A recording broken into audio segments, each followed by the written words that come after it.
भाइयों शुजनों नमस्कार, जय हिंद। मैं डॉक्टर टीसी और आप देख रहे हैं सोल्जर वॉइस चैनल। दोस्तों, पूर्व सैनिकों के लिए एक संदेश भी है। अनुशासन, एकता और राम मंदिर दर्शन की नई व्यवस्था के बारे में कुछ हम आपसे बात करेंगे आज दोस्तों। जब हाल ही में भारत सरकार ने जो बनाई है दोस्तों, इंडियन आर्मी ने जो बनाई है दोस्तों। जय हिंद साथियों, आज मैं पूर्व सैनिकों और सेवारत सैनिकों से दो महत्वपूर्ण विषयों पर बात करना चाहता हूं दोस्तों। पहला विषय हमारा सैनिक चरित्र और दूसरा है अयोध्या के श्री राम मंदिर में दर्शन के लिए सैनिकों के लिए शुरू की गई नई व्यवस्था।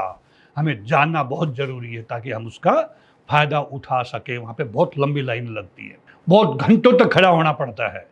तो उस सब का समाधान भारतीय सेना लेके आई हमारे सामने। दोस्तों, जब हम वर्दी में थे तब हमें दो बातों से दूर रहना सिखाया गया था, राजनीति और धर्म। क्योंकि भारतीय सेना राजनीतिक और धर्मनिरपेक्ष संस्था है। हमने सेना में देखा है कि हिंदू सैनिक मस्जिद परेड में भी जाते हैं, ईद पे और उनके बाकी त्योहारों पे। मुस्लिम सैनिक मंदिर, दिवाली, होली सब पे, जन्माष्टमी बड़े सम्मान पूर्वक जाते हैं दोस्तों। सिख, ईसाई और अन्य सभी धर्मों के सैनिक भी एक दूसरे की आस्था का सम्मान करते हैं और उनके धर्म स्थलों पर जाते हैं। कई ट्रेनिंग सेंटर्स में सर्वधर्म स्थल बने हुए, पहले मस्जिद होगी, फिर मंदिर होगा, फिर गिरजाघर होगा, फिर गुरुद्वारा हो गई। देखा हमने दोस्तों कई ट्रेनिंग सेंटर्स में जहाँ चारों धर्मों के सैनिक आते हैं और भर्ती होते हैं दोस्तों। हमारी सबसे बड़ी पहचान दोस्तों किसी धर्म या राजनीतिक दल की नहीं है, बल्कि भारतीय सैनिक की होती है दोस्तों। हम भारतीय सैनिक हैं। मेरी पुस्तक भी है कि मैं भारतीय सैनिक हूँ। मेरी पहचान एक भारतीय सैनिक, जिसमें मेरा पूरा 24 साल नौकरी का विवरण दिया गया। जिस दिन से घर छोड़ा और जिस दिन 24 साल पूरे करके प्रीमेच्योर रिटायरमेंट लेकर मैं वापिस आया दोस्तों। इसलिए गर्व है मुझे भारतीय सैनिक होने का। लेकिन सेवानिवृत्ति के बाद अक्सर देखा जाता है दोस्तों कि व्हाट्सएप ग्रुपों में राजनीति सबसे बड़ा विषय बन जाती है।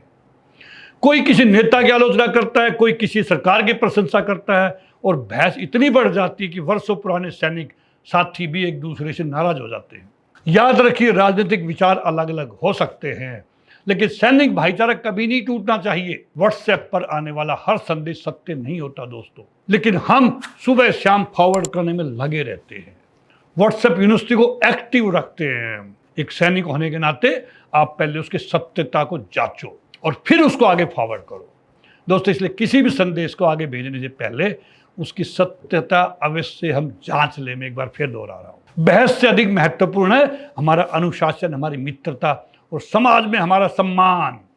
सेवानिवृत्ति के बाद हमारे पास समाज को देने के लिए बहुत कुछ है दोस्तों।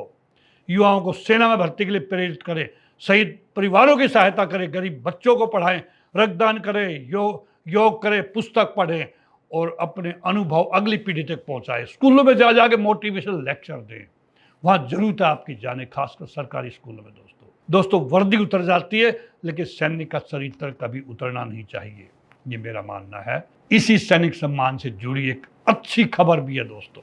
ये सैनिक का सम्मान को ध्यान में रखते हुए अब अयोध्या के श्री राम मंदिर में दर्शन करने जाने वाले सेवारत सैनिकों और पूर्व सैनिकों के लिए एक नई और सरल व्यवस्था शुरू की गई है। अब उन्हें पहले की तरह अलग अलग कार्यालयों के चक्कर नहीं लगाने पड़ेंगे पास बनवाने के लिए।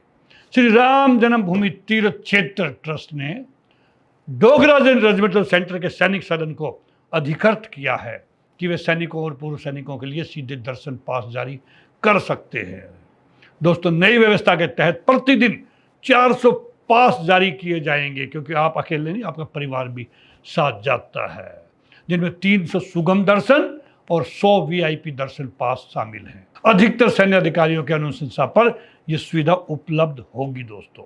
यह केवल एक प्रशासनिक सुविधा नहीं दोस्तों, बल्कि सैनिकों के प्रति सम्मान और विश्वास का प्रतीक है। ये बताता है कि राष्ट्र अपने सैनिकों और पूर्व सैनिकों के योगदान का सम्मान करता है।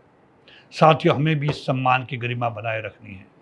जिस अनुशासन, सौहार्द और राष्ट्रीय भावना के साथ हमने वर्षों तक देश की सेवा की, वही भावना सेवानिवृत्ति के बाद भी हमारे जीवन का आधार बनी रहनी चाहिए। आइए हम संकल्प लें कि हम राजनीति की कटुता नहीं, बल्कि सैनिक भाईचारे, अनुशासन और राष्ट्र हित का संदेश फैलाएंगे। इसी के साथ दोस्तों, जय हिंद।